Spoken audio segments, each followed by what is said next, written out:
Deng Xiaoping is a great man. He is, in my lifetime, the most impressive man I've ever met. Deng Xiaoping transformed China. There are views of him as a great man and the most impressive leader of the 20th century. A Long March survivor, he met with leaders, traveled, and learned.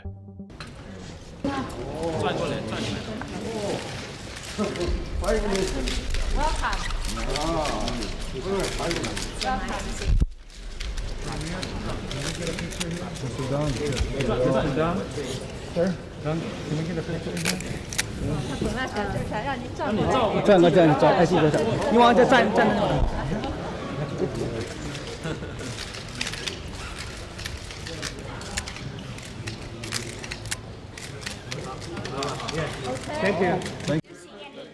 Mr. President, do you see any change in policy with China now that Deng is dead? We expect basic continuity here.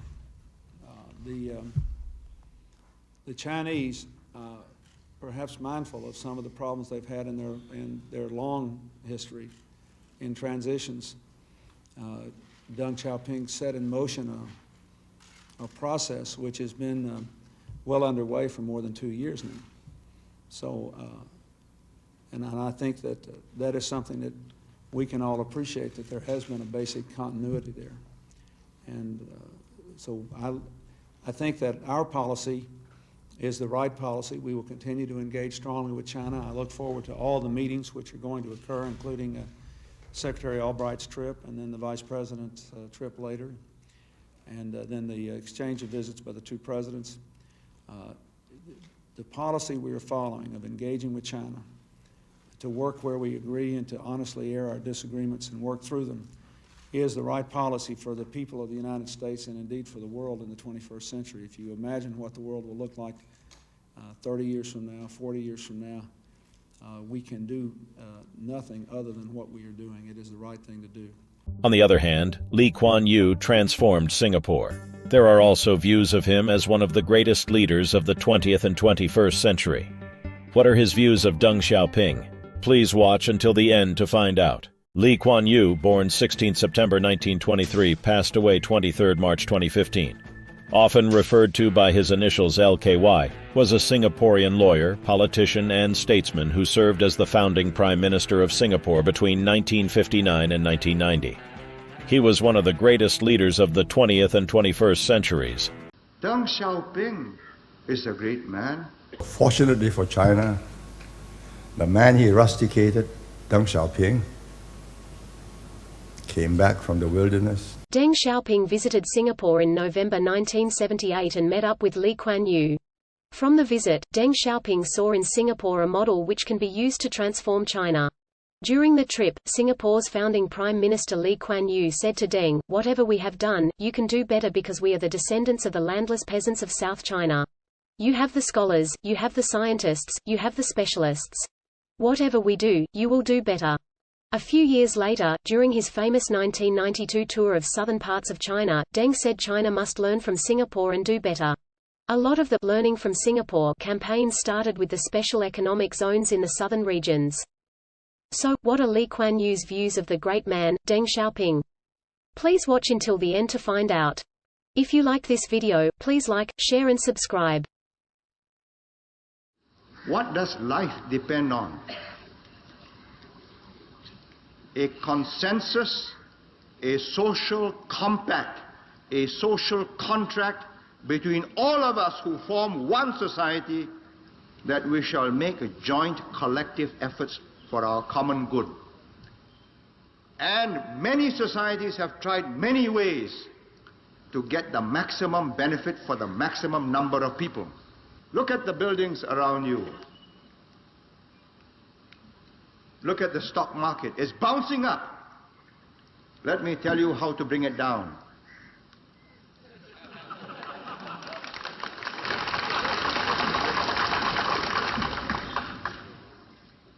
Have a couple of really good riots, shake political confidence.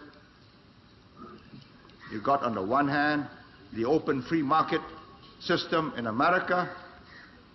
You have, on the other hand, exact opposite, the close control command economy of the Soviet Union, Communist Russia. The Chinese tried the communist model with their own modifications, and it's failed. And they have admitted that it's failed. And they are trying to pick up the same competitive spirit between workers, between different enterprises, which they notice in Hong Kong. So they have opened a new town on the border with Hong Kong called Sam Chun. And they are inducing Hong Kong entrepreneurs to go and create employment. And Dr. Lee Siu Cho and Mr. Jayaratnam talk as if these things have never happened. They haven't learned. Deng Xiaoping is a great man. He fought a great revolution. He saw the product of that revolution turn sour. He was fortunate to live long enough, and he had the courage to say, no, we change course. Let's learn.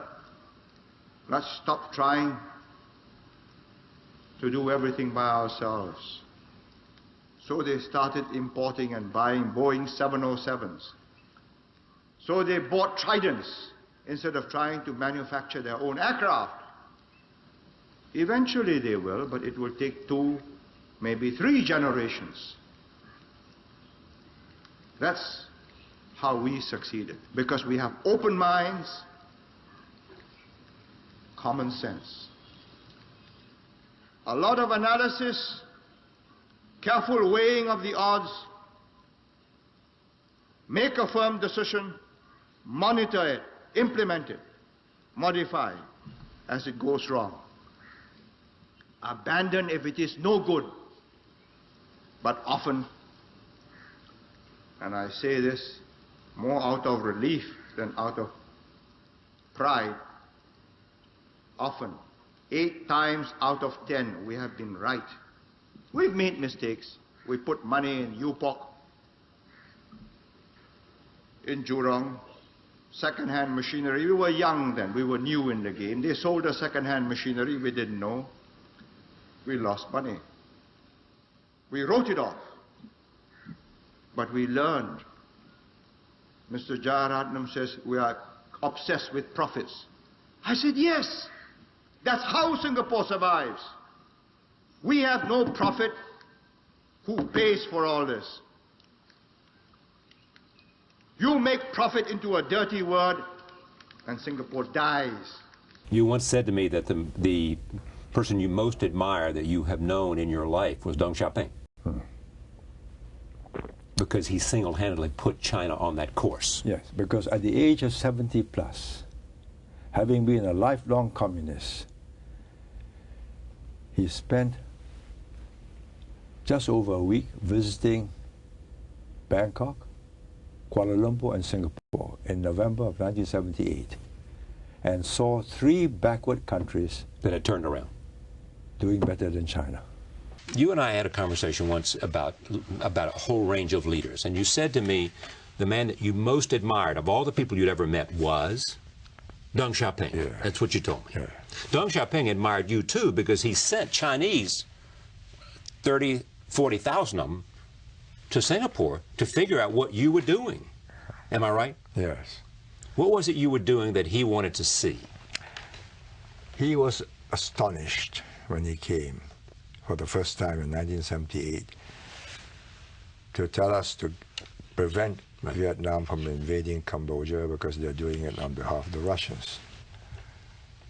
Then he found a Singapore which was contrary to what he was given in his brief. Yes. He found a prosperous, orderly society, everybody owning their own homes and with a job. So I said, how did you get there? I said, well, we educated our people. And look at all these companies, Americans, Japanese, Europeans. They bring technology, they train our people, we learn how to do things. And because we are cheaper, after a while we become general managers. And company managing directors. And we learn how to do that, and we become suppliers to them. So he said, oh, you made use of capitalism to build a more egalitarian society. Everybody owns their own home. I will do the same. And he did? He did. He did. He went back and declared 12 special economic zones. Shenzhen, Guangzhou, Shanghai, Dalian, and so on. All the coastal cities, and it succeeded. So he was the greatest man you ever met because he understood, because of the results. He changed the nation, and therefore... He's a member of the old guard. He fought in the Long March. Right. He chased the KMT out across the Yangtze. He led the... He was a victim of the Cultural Revolution. Yes, but he was realistic. He knew the system was not working. He knew that they were going to end up down in a deep hole. And he decided, against all the advice of his fellow old guards, that we would change course. And he had the brains and the power to pull it off. Yes. And when they tried to stop him in 1992 from going too fast, he went down to Shenzhen and said, learn from all countries in the world, and most of all, learn from Singapore. The order is good, and they are a very prosperous society. If you look at China, without Mao Zedong, maybe China would not have been so easily liberated, as they call it. But had he continued,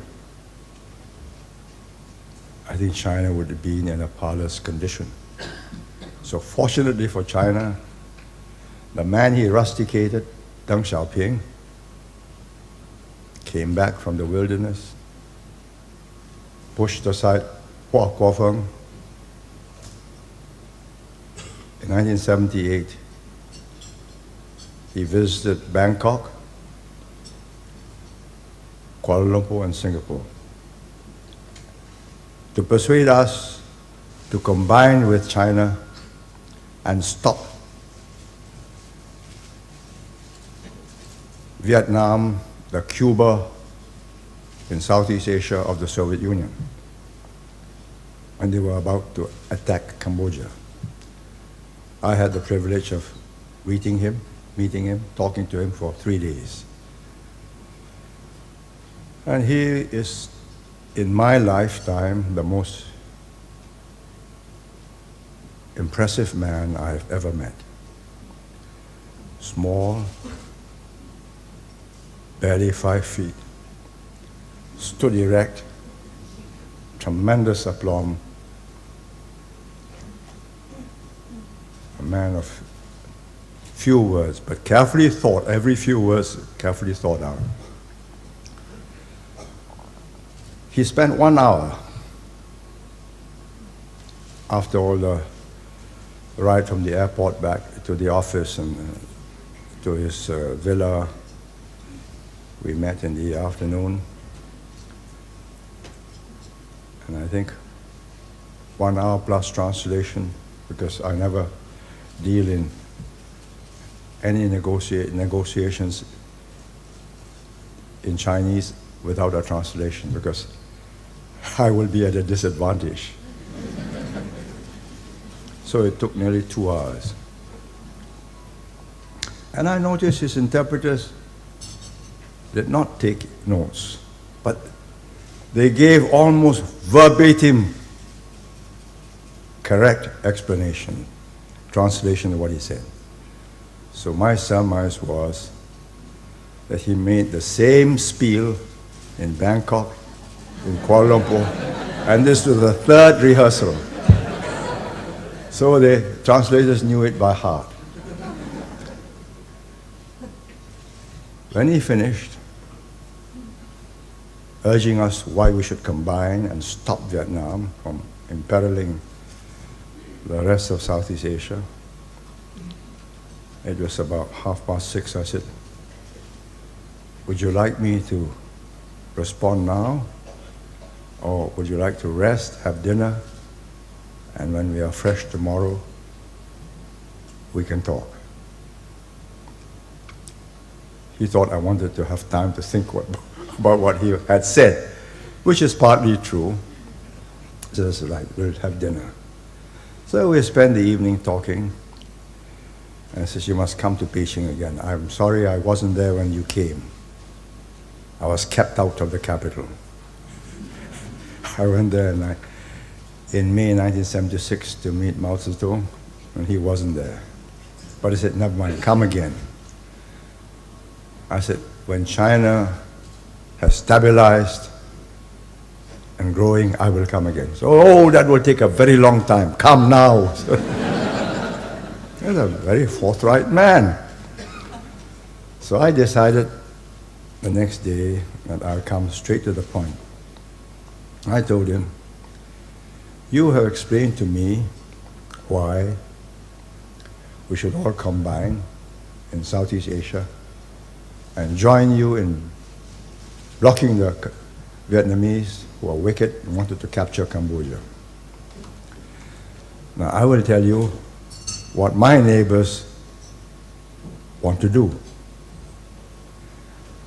They want me to join them and confront you, not the Soviet Union. The Soviet Union is thousands of miles away, and the Soviet Union has no broadcasting station, egging, urging, agitating communist parties in Southeast Asia to overthrow their governments. You are, from your radio stations in South China.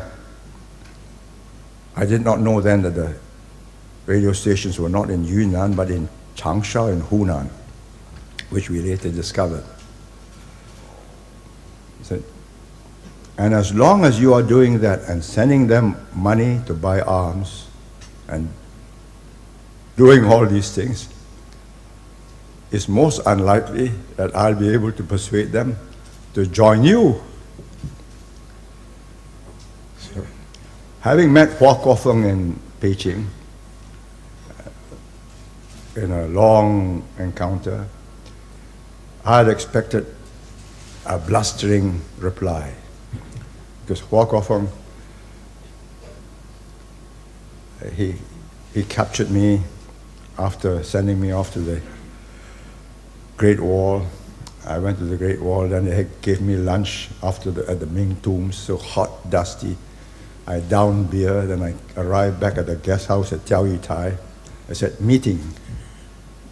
Oh, this was regular. Having had to deal with communists in Singapore, I knew exactly what they were up to. They first made me tired, and they said, now we'll have a meeting.